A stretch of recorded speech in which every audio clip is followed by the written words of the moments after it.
Oi pessoas, tudo beleza?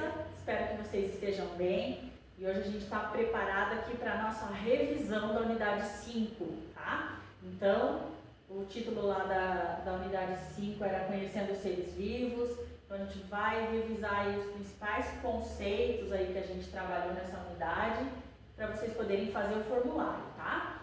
Então, pega lá teu livro de atividades, que lá tem os pontos principais e de lá que eu tirei alguns recortes para fazer os slides dessa revisão, beleza? Então vamos junto lá. A gente começou falando das características dos seres vivos e começou falando lá do ciclo de vida dos seres vivos. Então a gente tem que lembrar lá que os seres vivos eles passam lá por modificações ao longo da sua existência. Então eles nascem, crescem, se desenvolvem e morrem. Aí eu coloquei os exemplos aqui para vocês lembrarem do que a gente trabalhou, né? Vocês até fizeram o ciclo de vida lá, aquele trabalhinho que eu pedi para vocês, o áudio ou o vídeo explicando o ciclo de vida de um animal que vocês quisessem fazer, pesquisar lá. Aí na sequência a gente falou da necessidade de energia. Então a gente sabe que a energia é uma necessidade básica para que o ser vivo consiga sobreviver, né? E daí a ideia de se reproduzir e perpetuar a espécie. E com relação à necessidade de energia, a gente viu esses dois termos aqui, autótrofos e heterótrofos. Lembra lá do dicionário científico? Então, o que são os seres autótrofos? São aqueles seres vivos com capacidade de produzir o próprio alimento. Então, como as plantas e as algas. Como que elas fazem isso? Usando lá o processo, realizando, né, o processo da fotossíntese. Eu coloquei aqui o exemplo da planta realizando a fotossíntese. E os seres heterótrofos são aqueles que precisam se alimentar de outros seres. Então, buscando aí a energia através da alimentação, usando outros seres vivos. Então, no caso dos animais, os protozoários e os fungos. Então, são seres heterótrofos. Na sequência, a gente falou da reação a estímulos. Então, lembrando lá que os seres vivos eles respondem a estímulos do ambiente, como a presença de substâncias químicas, mudanças na luminosidade, na temperatura, na umidade. Então, tem várias formas aí do ser vivo reagir aos estímulos. Tá? Então, a gente comentou lá da planta dormideira, né? Que se a gente encosta na planta, ela fecha ali os folíolos, é um tipo de reação. A gente comentou da pupila, que reage lá abrindo e fechando com relação à luminosidade. Tá? Na sequência, a gente falou de reprodução. Então, lembrando lá que é por meio da reprodução que os seres vivos garantem a sobrevivência da espécie, transmitindo as suas características hereditárias às gerações seguintes. Então, vai gerar descendentes, como eu falei, perpetuando a espécie, né? E daí tem as duas formas de reprodução, a reprodução assexuada, lembra que esse A quer dizer não, então não tem lá a união do material genético, então vai acontecer lá, um indivíduo vai gerar novos indivíduos que são geneticamente idênticos a ele. E a reprodução sexuada, quando dois indivíduos produzem descendentes com características genéticas herdadas de ambos os progenitores. Então, para isso vai ser utilizado lá as células reprodutivas, né, ou os gametas, como eu coloquei aqui no exemplo, os espermatozoides e o ovócito, chamado aí de óvulo, depois que ele passa pelo amadurecimento, tá? Então, os gametas são utilizados aí na reprodução sexual.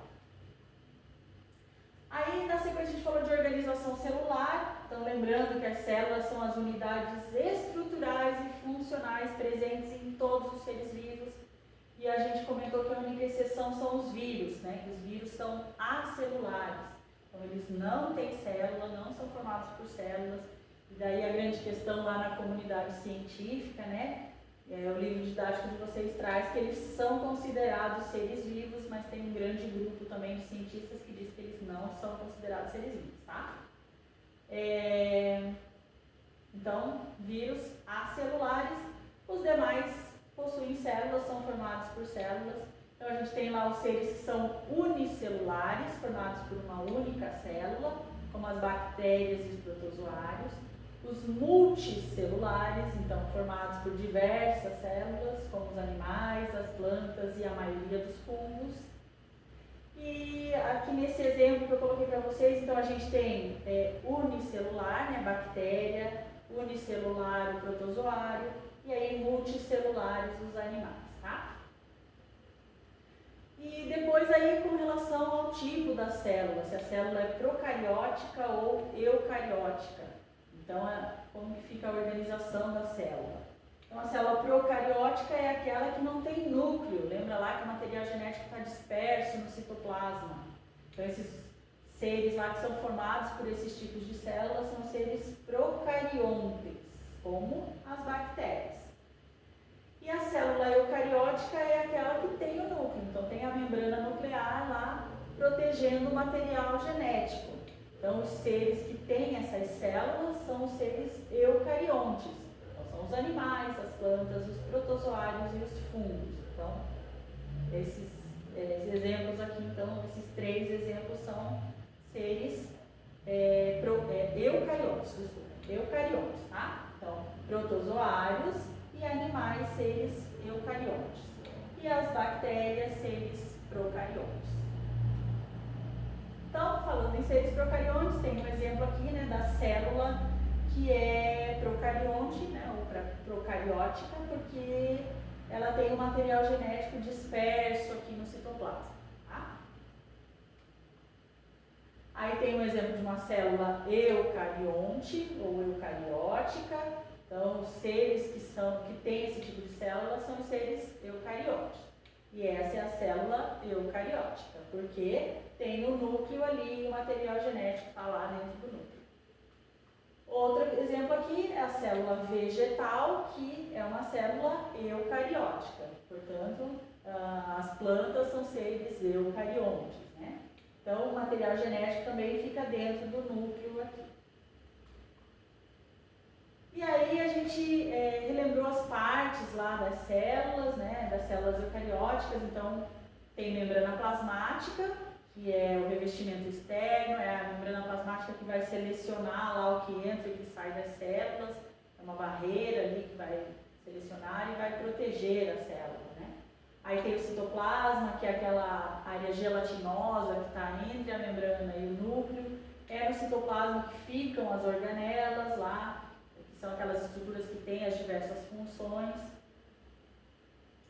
E depois tem o núcleo, lembrando que as organelas, gente, estão sempre em constante movimento, tá? Não é nada estático dentro da célula. E daí tem o núcleo, que é delimitado por uma membrana, o material genético está lá dentro dele e coordena lá todas as atividades da célula e transmite as características genéticas lá através do material, né, genético. Então passa lá de geração em geração. Então a gente diz que essas características são hereditárias, vão passando de geração para geração. Então são as 3 estruturas básicas da célula. Para a gente relembrar então, por fora ali, né, a membrana plasmática, o citoplasma aqui onde tem todas as organelas e o núcleo aqui onde tem o material genético dentro dele. Mesma coisa acontece na célula vegetal.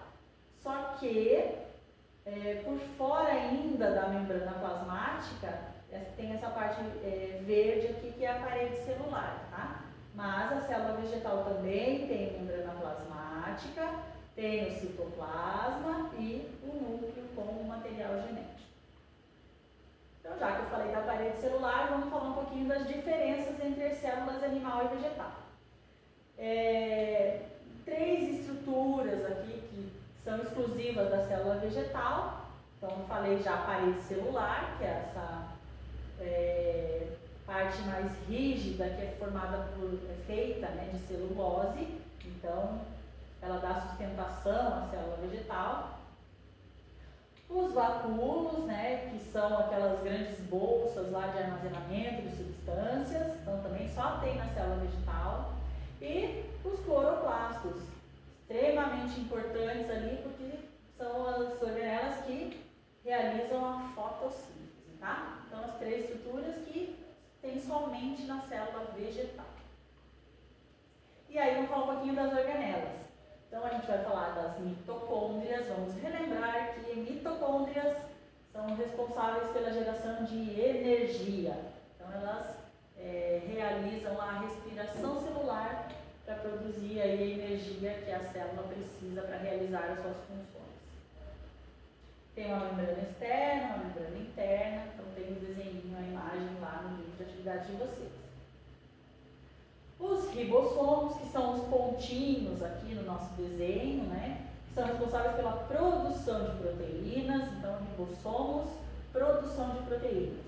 Vocês podem encontrar aí em vários locais também síntese de proteínas. Então, síntese é a mesma coisa que produzir, tá? Então, eles podem estar lá dispersos no citoplasma ou grudadinhos lá, aderidos no retículo endoplasmático. Então, o que é o retículo endoplasmático? É aquela rede de canais lá por onde as substâncias são transportadas na célula. Também tem o complexo golgiense, então é esse conjunto aqui de sacos achatados, né? Que vai funcionar lá como armazenamento e separação das substâncias produzidas na célula.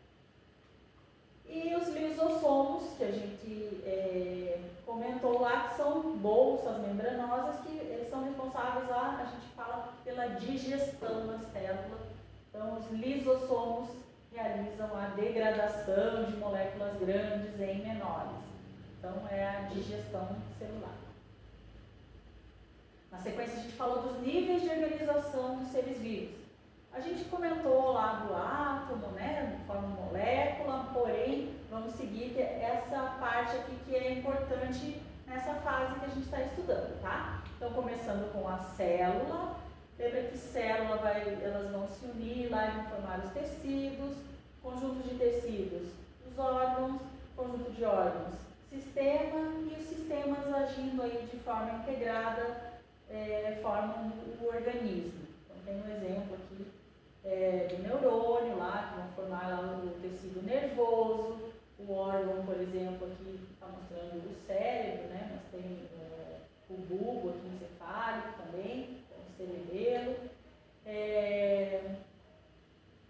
o sistema nervoso, então todo aqui o organismo, e o organismo complexo, tá?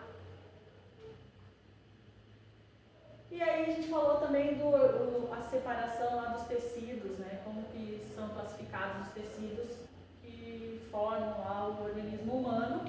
Então lembra lá que as células se juntam formando os tecidos. E aí tem os tipos de tecidos. Então lembrando lá que tem o tecido epitelial, que realiza a proteção e a separação das cavidades do corpo. Tem o tecido muscular, que ele é formado pelos miócitos. Lembra que mio é músculo e citos, células. Então, são especializados em realizar a contração muscular. Daí a gente viu lá que tem 3 tipos, né, de tecidos musculares. O tecido nervoso, que é responsável por transmitir e processar as mensagens. Ele é composto pelos neurônios, que transmitem lá o estímulo nervoso. E o tecido conjuntivo, que ele também é classificado aí em 4 partes, né? Tem 4 tipos de tecidos conjuntivos no corpo. E os tecidos conjuntivos, eles unem, protegem e sustentam outros tecidos e órgãos. Então tem a derme, né? Que é um tipo de tecido conjuntivo, o tecido ósseo, o tecido cartilaginoso e o tecido sanguíneo. Beleza, gente? E aí tem o exemplo do neurônio, que a gente viu lá que o neurônio tem esse formatinho aqui. Então, tem as partes do neurônio, então os dendritos, que são essas ramificações aqui, o corpo celular e o axônio. Então, e aqui no finalzinho as terminações do axônio. Então, são as partes principais do neurônio, que é uma célula nervosa. Lembrando aqui que tem o núcleo, né, dentro do corpo celular, e diz ali o sentido do impulso nervoso. Então, o impulso nervoso ele entra ali pelos dendritos, né, vai para o corpo celular e vai para o axônio, tá? Para poder seguir para o outro neurônio, beleza? Gente, atenção, atenção! Não esqueça de responder ao formulário, porque vale 5 pontos, hein? Capricha lá. Faz com calma, pesquisa o que você não lembrar, tá? Faça muito bem feito para poder garantir esses 5 pontos, beleza, gente? Beijos e até a próxima!